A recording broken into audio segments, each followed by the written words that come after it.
大家好，这里是听广播学英语频道。今天的节目标题很有意思，如何合理食用鱼类。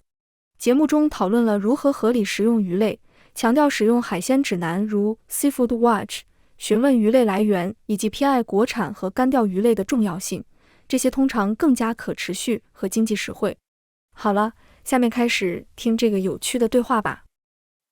Ahoy, Life Kitters! I'm Stacey Vanek Smith, in for Marielle Segura. And I'm Claire Marie Schneider, a producer for Life Kit. And today, Claire and I are bringing you a very special tale about fish. Namely, which fish to eat, because fish are some of the only wild animals that we consume on a mass scale. And it can be very hard to know what's okay to eat and what might be really harming the ocean or what's really overfished. Yeah, so we visited a restaurant in New York that is doing fish a little differently. It's called Rosella. It's a little sushi place in the East Village. And the night we went, it was packed. It was hopping. People were dancing to the music a little, and we were all sort of sitting around watching the chefs chop up the fish. Yeah, and they were blaring UK rap really loud. It was its own scene. Andrew, I'll be helping you with food tonight, so if you have any questions... Andrew Sorlicet is a sushi chef at Rosella. He's been making sushi for a decade, and he was serving up some of the restaurant's signature dishes. We have Porgy from Montauk. This one is dry-aged. It's a little loud. It might be a little hard to hear him, but he is telling us that he is serving us Porgy sashimi. Dry-aged Porgy sashimi from Montauk. Porgy is like a very American fish. You find it here like the Northeast a lot, but most people don't use it for sushi. Basically the reason that we were at Rosella, because Porgy is quite sustainable, and Rosella is one of the only sustainable sushi restaurants in New York City. It only serves fish that have been sustainably farmed or caught. Yeah, and the results are some kind of cool twists on classics. And then this one is actually made with, it's very similar to like a Philly roll. Yeah, the Philadelphia roll, which is usually made with smoked salmon, cream cheese, and avocado. I love cream cheese in a sushi roll. This is how you know that the U.S. has gotten involved in whatever sushi roll it is. We have added cheese. But Rosella does do it a little differently. This one is served with dill cream cheese and our house-made tamago, the Japanese rolled omelet. A smoked trout Philadelphia roll. Actually, this, I think we both, Claire and Marie, thought was pretty delicious.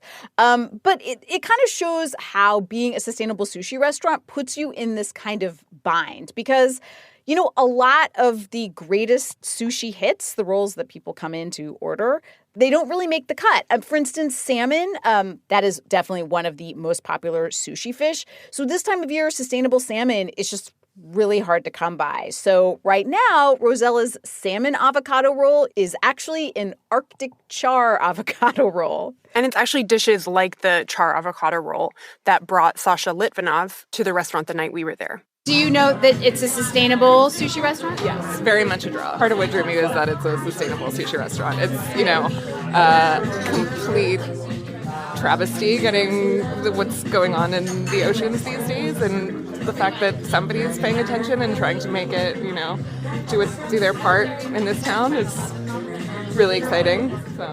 So Sasha has a point about what's going on in the oceans right now. In fact, the World Bank estimates that almost 90% of global fish stocks are overfished.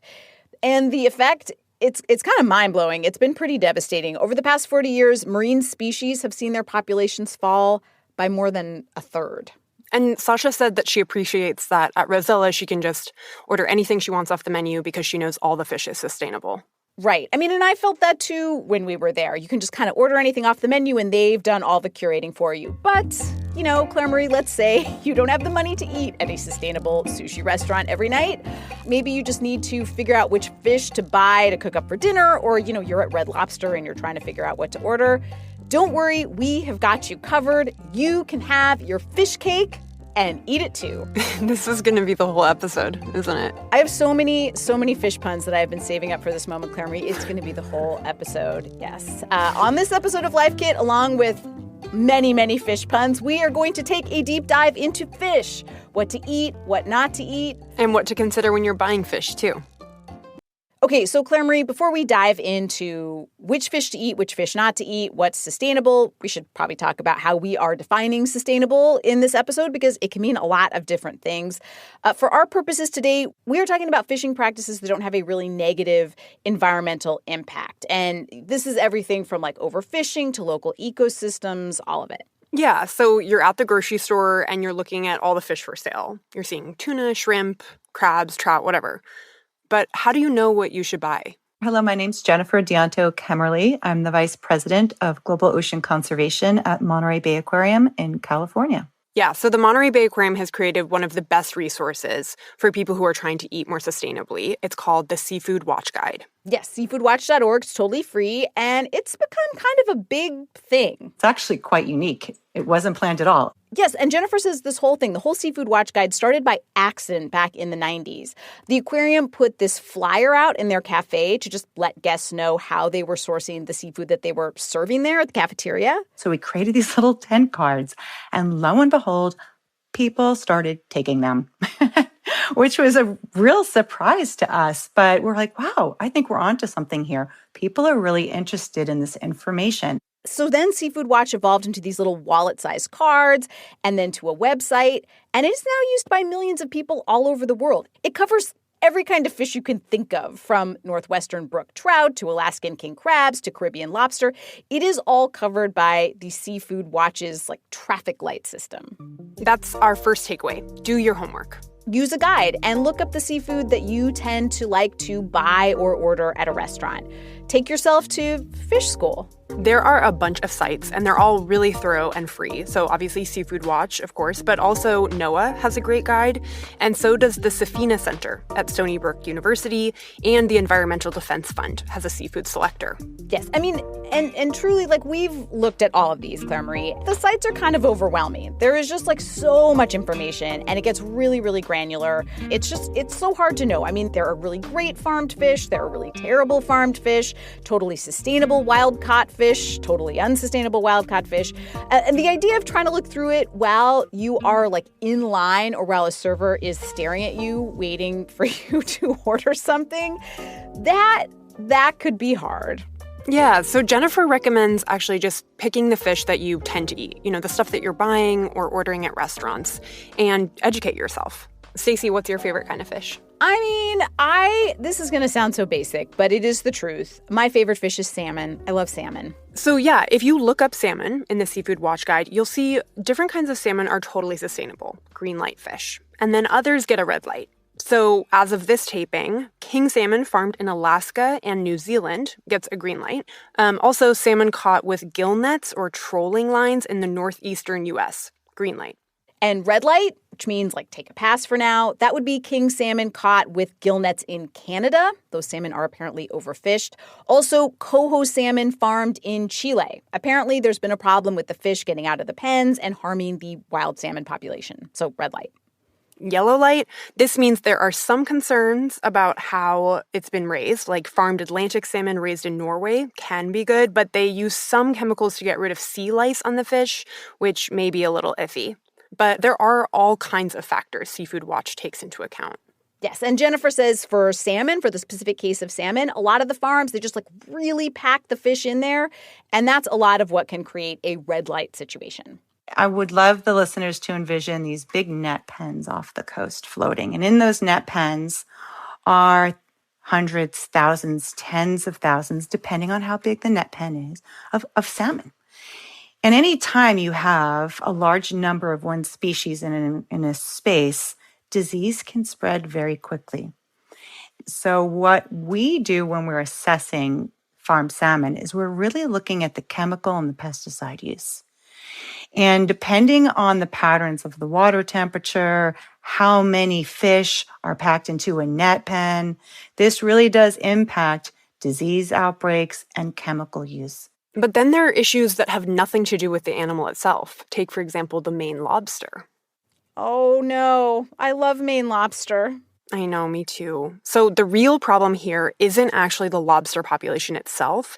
It's that the lobster pots they use end up entangling a lot of North Atlantic right whales, and they're really endangered. There are only around 300 left in the world. So it's a red light. But there are still options if you want to eat green light lobster. Let's say you're at a Red Lobster, Clara Marie, and Lobster Fest, I think, is on right now. You can opt for the rock lobster from Florida right now or the Langostino lobsters from Chile. Both of those get a green light. And when you're at Red Lobster, one of the best things to do that everybody told us to do was just to ask questions, to ask a lot of questions, to be that annoying customer that just will not stop asking questions. Yeah, so Jennifer said this is actually one of the most powerful things you can do, and it's our second takeaway. It's to ask questions. And if the answer is, I don't know, keep asking. Just asking, is this sustainable? Or even asking, is this wild caught or farm raised?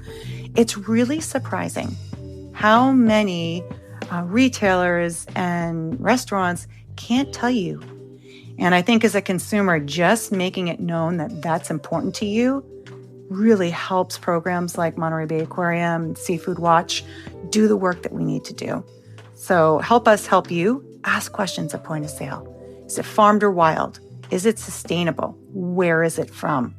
And if you ever see just whitefish on the menu, please ask, what does that mean? Because it can be anything from like a farm-raised striped bass to Arctic char.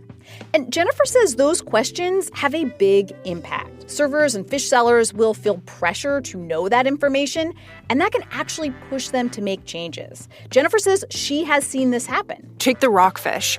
It's a white California coastal fish, and it used to solidly be in the red category. Yes, apparently it is very tasty, and it was on a lot of fancy California menus, and the chefs did not want to take it off because people loved it. It had been red rated because it was overfished for all the reasons that we've been talking about. And we were seeing the populations dwindle. But people started asking restaurants about it. A lot of customers started asking a lot of questions. And Jennifer says restaurants and fish sellers, they felt the heat. Chefs and local businesses who relied on rockfish as part of their menu staples were starting to get engaged and say, what are we doing? What are we doing here? So it was really raising the alarm. So the government, the fishing community, the conservation organizations, academia came together and started co-designing solutions. Special protected areas were created to encourage breeding. Fishing was regulated to certain times of year. And now the rockfish is a green light fish. So, using these guides, educating yourself, asking questions, this is just a great way to make sure that you're eating fish that you feel good about eating. Yeah, and if you don't have your phone with you, or it's dead, or you just need to make a fast call, there are some general rules you can follow. Rule number 1, ask how the fish was caught. If it is pole and line caught, Jennifer says that is usually a very good sign. That is a green flag. Some other fishing practices, like the use of nets or trawlers, that can sometimes be a little more iffy, but pole and line, thumbs up all the way. Also, if the fish is farmed or caught in the U.S., that's usually a good sign because U.S. regulations are quite strict around fishing and raising fish, so you're probably okay there. And one thing to ignore is price. Because unlike with most food, sustainable fish are not necessarily more expensive. In fact, we heard this from Rosella's head chef and owner, Jeff Miller. He said this is something he discovered when he decided to open his sustainable sushi restaurant. He knew that he was going to have to find some non-traditional sushi fish. And for about 2 years, he tried every single fish that met his sustainability criteria. I kept track, and I used 91 unique species of fish in here, and not all of them worked. A lot of it was just like anytime I would see a fish that I hadn't worked with before, I would bring it in. Jeff said that in a lot of the cases, the most sustainable fish were actually way cheaper than the sushi-grade fish he used to import from Japan. If you then switch to looking at what's from Long Island, it's hard to find fish that are as expensive as the fish that you're getting from Tokyo. Porgy is an abundant fish. There's so much porgy up and down the East Coast. And in general, it's like $4 a pound. And it makes a mean sashimi. And so did another seafood that you don't often see in sushi restaurants, mussels. It kind of the next level of sustainability in that they're filter feeders. They're good for the water that they grow in. And super cheap. This brings us to our third takeaway. Seek out more sustainable fish and give it a try. Yes, in fact, those mussels that Jeff was just talking about, they are taking center stage at the Monterey Bay Aquarium this month. For the 25th anniversary of the Seafood Watch List, the aquarium is unveiling its Super Green List, aka fish that are super green, exceptionally environmentally friendly, and exceptionally sustainable. So every month they're going to name one seafood, and they're going to provide recipes and nutritional facts. And for March, the pick is mussels. And, we did try some mussels. We tried Chef Jeff's pickled mussels, and Chef Andrew served it up for us. And then the pickled mussels, the mussels are from Maine. They're pickled in Chardonnay vinegar and served with a spicy aioli and a little bit So, of basil. Claire Marie, as you know, I was not 100% sold on the Porgy, but the pickled mussels, those were great. I could eat pickled mussels from Rosella every day. I felt like a real flex from the chef. Get it? Like muscles and flexing. Okay. Let's serve up our takeaways, Stacey. Oh my gosh, Claire Marie, my heart just grew 3 sizes. Serve it up. Takeaway number 1, use an online guide. There are a bunch of great ones. They're free and the information is amazing. And it goes super in-depth on all kinds of aspects about where your fish came from. And maybe look up some of your favorites in advance. Those guides are kind of complicated and very thorough. Takeaway number 2, ask questions. Ask all the questions. Be that annoying guest. Because just the act of asking questions can make a real difference, can have a real impact. Takeaway number 3, look up sustainable fish and maybe try some out. You might find something that you really like. That is so true. And you know why, Claire Marie? Why? There are just a lot of fish in the sea. Like Porgy. Like Porgy.